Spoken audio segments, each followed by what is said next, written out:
Hey there, I'm Andrea Kalin, creative director and writer on The People's Recorder. Dagoberto Gilb has a way of cutting through pretense with a single line.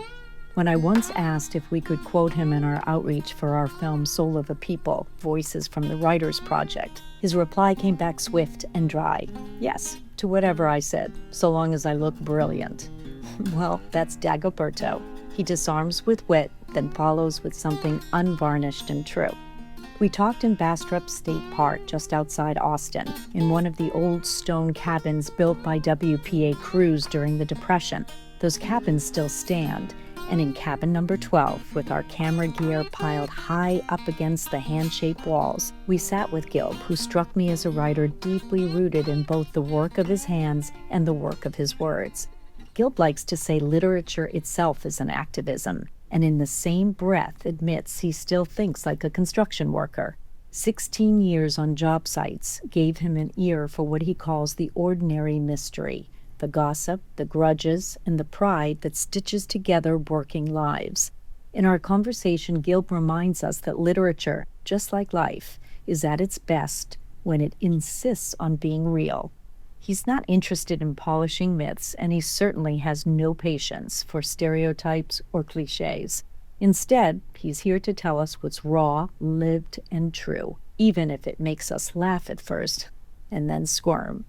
So enjoy listening to this fun conversation with Dagoberto Gilb, and you'll learn more about his background and how he found his way into writing and capturing what he calls the ordinary mystery of everyday life.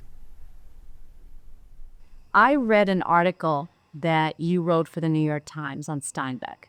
And in that, I was really amused at the line that you said, the word book in the lexicon as a teenager was still a verb. When did that change for you from that verb to a noun, and how did that process happen?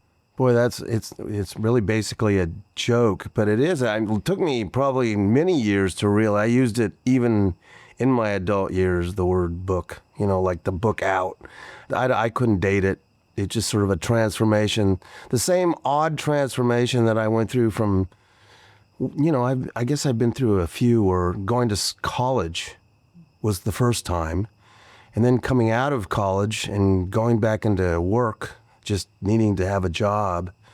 The other transformation, when I remembered, I had to constantly remind myself that I had actually been to college, because I don't think anybody thought I'd been to college. As I became a construction worker and years passed, you wondered, did I really read that? And so I've been through different ones, and I think it just sort of, I don't think there's any specific moment. What was that trigger even to take that leap to college? You were a carpenter before that? I was the guy in high school and stuff that sat in the corner, in the very back, and wondering, what this was about. The only reading I ever did was, the little triangle notes that your girlfriend would send you. And I didn't do well in English. I mean, see, I did pretty good right there. I said well in English. Anyway, I didn't do good. And in that era, they passed you. They gave you D's. I got D's in English, all these. But then Vietnam was around, and you could either walk point or go to college. And, I was lucky. I think back about the good fortune of me being in Los Angeles, because my brothers in El Paso didn't have the community college system that the state of California did.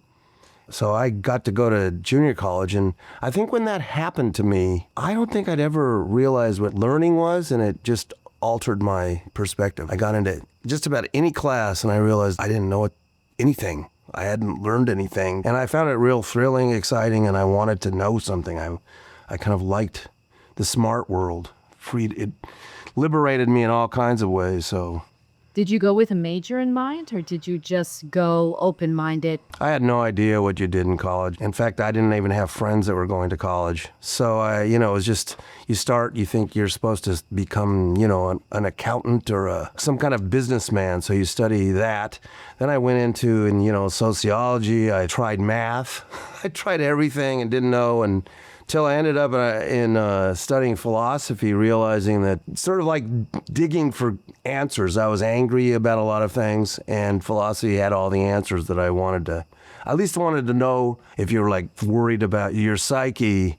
I needed to know where psyche came from, so you could do that. Did you have any role models? Anyone that had been to college before you in your immediate family? Jokes. I can make jokes when people say that. All I think of are jokes. I think of guys I worked with. None. No, college was just something that, was about as close to me as like talking about the White House. It was like some distant land. I remember one time watching the news and seeing student revolts, and it just seemed like they were from another country. And they were exciting and smart and interesting, and I didn't know who they were, but and I'd never even imagined meeting them. I happened to be in Los Angeles, and I think when I'm in high school, around 14 and 15 even, I could go to Sunset Boulevard in Hollywood, and you could see that world. And that was pretty exciting to me. You could drive by, and some, hippie type, which, was not where I grew up, would hand you the LA Oracle. And there was all this stuff in it that, was not in my neighborhood. And that was pretty exciting. And, me and my friends would cruise the boulevards there and sort of see that world and, have new thoughts. So it was literally like a new planet. Like you had Yeah, it was like to a totally another country. Yeah. Completely another country. And it might have been just as much class as anything else. It was a different, just they had a different world. Little did I realize that they did. They really did. I just thought it was like what I hadn't been exposed to. And at first I thought when I started getting to be around a little more, I sort of wanted to be part of it. And I realized it was just a different culture. And in that process, is that when you started to discover more and more books, or perhaps the voice inside yourself that wanted to come out and write? How did that? The writing came much later. At first, I just wanted to be a philosopher. I joke and say I wanted to be like a half-breed Hegel. I wanted to be just the first Mexican-American philosopher with some German in him. So I studied all the Germans, and the Germans were very important to me, and they had all the right answers. So I was into that very much. But I read that, and I think a lot of it, and here I go into my joke, but I'm not really joking. I didn't read until I got to college, and I wasn't good at reading. And philosophy, like if you read a page of Plato, you have to read it slow. And I could do that. I was really good at the slow reading. And so the slow reading it turned out to be a strength for me, and it allowed me to grasp things that normal people had no patience for. So I moved in that direction. And the first stories I started thinking about were, probably from Plato and little myth stories that you would read. I sort of liked those. Not English. I was terrified of it. I was terrible in it. First English class I took at a junior college, I flunked. Really flunked? Yeah, they flunked me. I couldn't believe I was getting an F. I thought I was fine, but I didn't realize that the first paper I turned in, it was a D, and I think the teacher was being generous. What was tripping you up, the grammar or the composition or stupid? But the great thing is that you can get out of stupid if you work at it. And I started working, and I didn't want to be stupid. I also was smart and took a night class. When I had to repeat, I took it at night at a different community college, and the people there were, they were working. So I looked better. I got a B. So something was pushing you, taking night classes, flunking day classes, but you kept at it. Vietnam. I was right there staring at you. It's like, okay, if I flunk, you go to Vietnam. And so that definitely was a consideration. And I had a lot of political energy. I wasn't sure. I didn't know it was that. It took me a few years to understand that. The stuff I was feeling, I had a lot of anger. Who knows where it came from, but I was angry.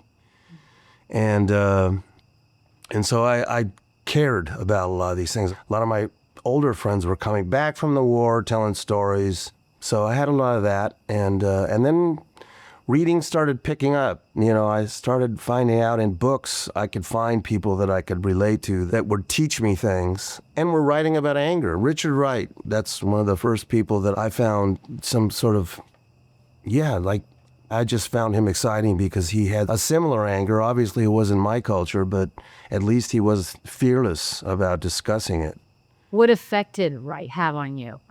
He said that you could feel this, you could relate, you could feel this, it resonated with you, his words. What was it? Power, fearlessness, just bravery. I mean, I liked that he was not afraid to use words that maybe people wouldn't like and say what maybe people wouldn't like. And what I really liked was he was unafraid to tell his own people what they may not like. Even as he, became a communist at some point, he was like snipping at them, and that was me, because it just isn't some monolith of ideas. And once I started seeing that, then I knew this guy was real. Or at least real as, when you're young. They were like gods. And that was the religion. Those were the gods that I would listen to. I wanted to know, follow, and understand, and he was in that realm for me. Now, you said Steinbeck too. What was it about his writings that drew you in, that inspired? Actually, Steinbeck came later. I didn't really read a lot of Americans. I would read more Europeans and, people outside the American mainstream were my favorites. Steinbeck came much later. What I'd read of Steinbeck, I frankly hated Tortilla Flat. I think that might have come in, and if this is what Steinbeck is, then, What's the hype about it? well, it was just awful. He had terrible stereotypes of what a Mexican American was like, and just another version of, everything you already knew that was stupid. But yeah, when I came to like him, The Grapes of Wrath was pretty amazing. But that was much later in my life as a more mature reader. Even as a mature reader, what was it that was speaking to you? Well, he cares about working people. He's into cause. He thinks that literature itself is an activism, is about class. It's about educating people about the world around them that they take for granted, and the people that are doing these things for them. They're picking crops and living, a rougher life.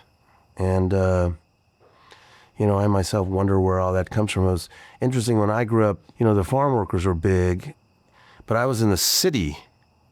And in a certain respect, I didn't relate. I didn't know farm workers, but I knew butchers and I knew construction workers, people that worked in all these different kinds of, where blood would either come out of them or they would make blood from another animal, something like this. And so it took me years to understand that was the same community, and Steinbeck sort of taught me that. I didn't know his world until, I understood that in a certain sense, a worker in the country, in the fields, is very much like a worker in a factory. How about it also his sense of place? Oh, yeah, the West. Well, the West. I was definitely, understood that I was from the West. What comes through as far as the West, that he was able to capture? Well, how do I say that? I need to answer that one. I don't think the West is paid much attention to, except in terms of cowboy movies, the stereotypes. And, they crossed the same lands and they went through the same mountains and valleys and rivers, but they weren't corny. They were actual, you knew these people. I knew those people and didn't even know I knew them until you read Steinbeck. Whereas the cowboy movies, you'd see these caricatures, very much like Mexican caricatures. They, maybe you think you see that, but in fact, if you got to know anybody like that, they're not at all like that cartoon. And a lot of the, great cowboy movies are basically mythic caricatures.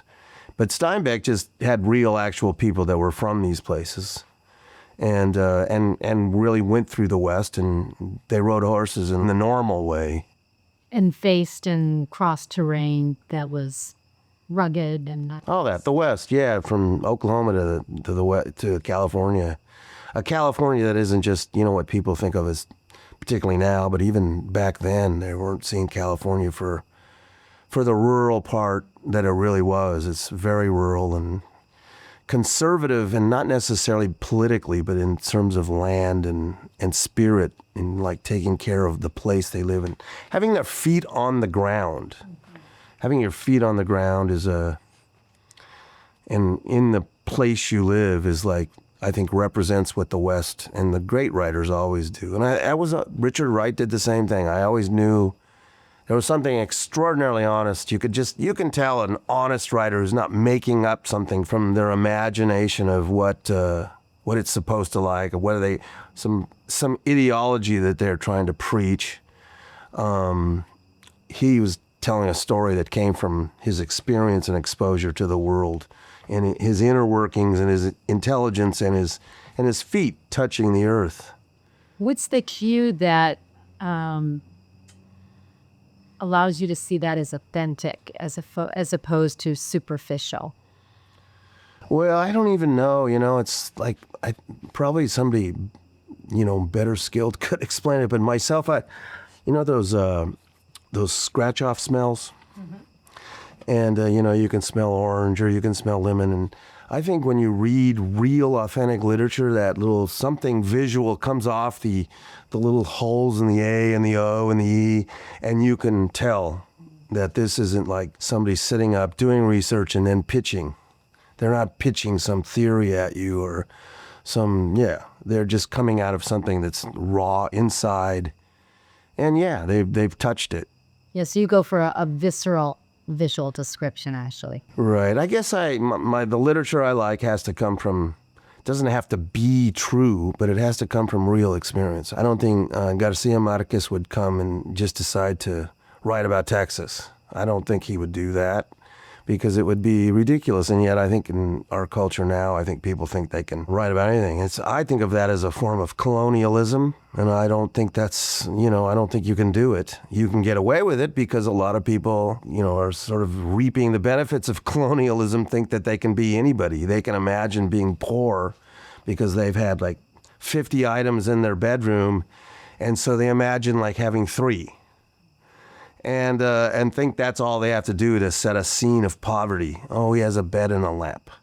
But that isn't doing it. You can imagine what you want, but somebody that's actually lived like that, there's just something, I talk about and this is aggravate people. I don't think Vietnam novelists generally, for instance, have been to Vietnam, and they themselves can recognize somebody that didn't go to war. Good war writers don't appreciate people that make up war novels. But people that haven't gone to war don't know, maybe. I don't think that's entirely true, but it's vastly true. And I think it's because the experience, it does have to reach the person that would know that experience is real and true. We're looking at the Depression. What was it about that economic crisis, that social crisis at that time, that kind of pushed people to look differently at the government and differently at writers? And the writers themselves started to look at their own responsibilities as different in that period. Well, I'm no expert I'm not a literary expert. And I don't even know, when I read a book, time is like not the big deal. I don't read books as history. I hope you enjoyed that conversation, but there is more where that came from. To hear the full interview, please consider joining our Patreon. Your support will help keep the stories coming and out in the world where they belong. Learn more in the show notes or on our website, peoplesrecorder.info. Thank you for your support. This is Chris Haley. Thanks for listening.